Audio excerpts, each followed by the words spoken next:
හරි ළමයි අපිට B කොටසේ පළවෙනි ගාන පොඩ්ඩක් කතා කරන්න තියෙනවා. ඒකේ තියෙන්නේ වගා බිමකින් 15න් 14ක් වගා කටයුතු සඳහා යොදාගෙන තිබූ අතර එම කොටසින් 7න් 5ක් තල වගා කර තිබුණේලු.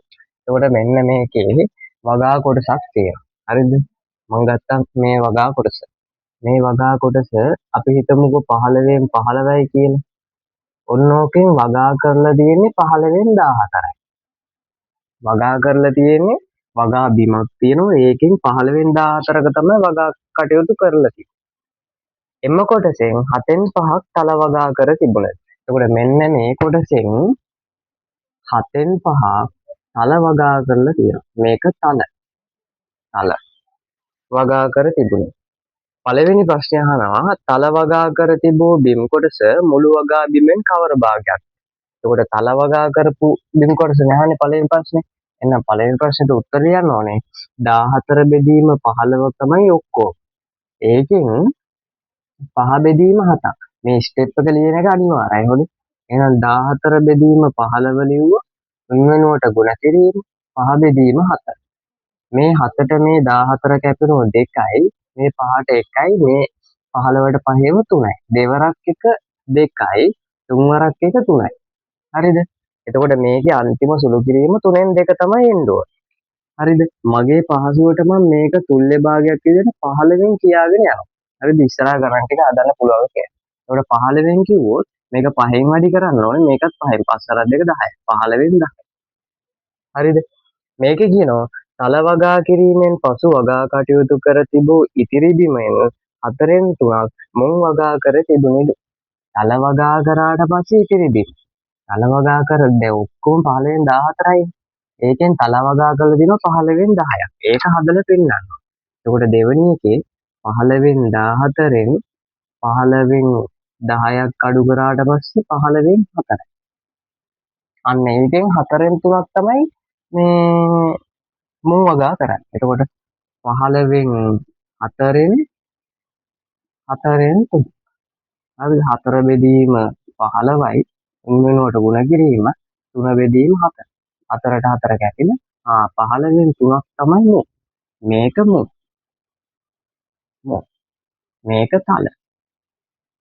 හරි තල. එතකොට තල වගා කරලා තියෙනවා 15න් 10ක්. මුං වගා කරලා තියෙනවා 15න් 3.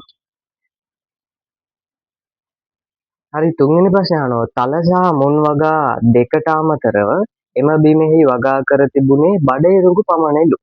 බඩේරුඟු වගා කළ බිම් කොටස මුළු වගා බිමෙන් කවර භාගයක්? දැන් ඔයාලට හොඳටම පේනවා තුන්වෙනි ප්‍රශ්නෙට උත්තරේ තල වගා කරලා තියෙනවා 15න් 10ක්. මුං වගා කරලා තියෙනවා 15න් 3ක්. ඔක්කොම 15න් 13යි. 15න් 14න් 15න් 13ක් අඩු කරාට පස්සේ 15න් 1යි. ඔය 15න් 1 තමයි බඩේරුඟු වගා කරලා තියෙන්නේ. බඩේරුඟු 15න් 1 බඩේරුඟු. හරිද?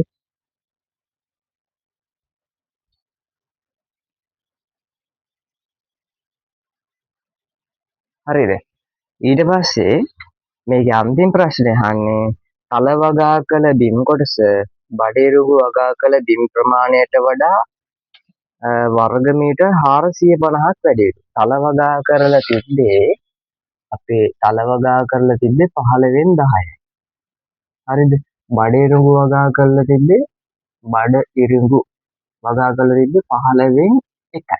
එතකොට ඔයාලට පේනවනේ 15න් 10යි 15න් 1යි අතර ગેප් එකක් තියෙනවා. අන්නේ ગેප් එක තමයි මේගොල්ලෝ කියන්නේ 450. එතකොට 15න් 10න් 15න් 1 අඩු කරොත් ગેප් එක විදිහට එනවා 15න් 9. උන් ඕක වර්ග මීටර 450ක්. වර්ග මීටර 450ක්. හරිද? එතකොට 15න් 9ක් කියන්නේ 15න් 9ක් කියන්නේ 450යි නම් හරිද? 15න් 1 හොයාගන්න.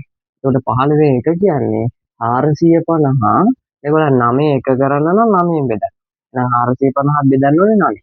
9න් බෙදුවොත් 15න් 1ට උත්තරේ එනවා 50යි කියලා. වර්ග මීටර 50යි කියලා. අපෙන් අහන්නේ මුළු වගා බිම් කොටස කීයද කියලා. එතකොට මුළු වගා බිම් කොටසේ වර්ගඵලයනේ අහන්නේ. එතකොට මුළු වගා බිම් කොටස කියන්නේ 15න් 15. හරිද? වගා බිමකින් 15න් 14ක් තමයි වගා කරලා තියෙන්නේ. හැබැයි මුළු වගා බිම් කොටස තමයි අහන්නේ. එහෙනම් 15න් 15. එතකොට වර්ග මීටර 50න් වැඩි කරන්න ඕනේ 15. 15 50 කියන්නේ 750යි වර්ග මීටර. හරි 750යි වර්ග මීටර.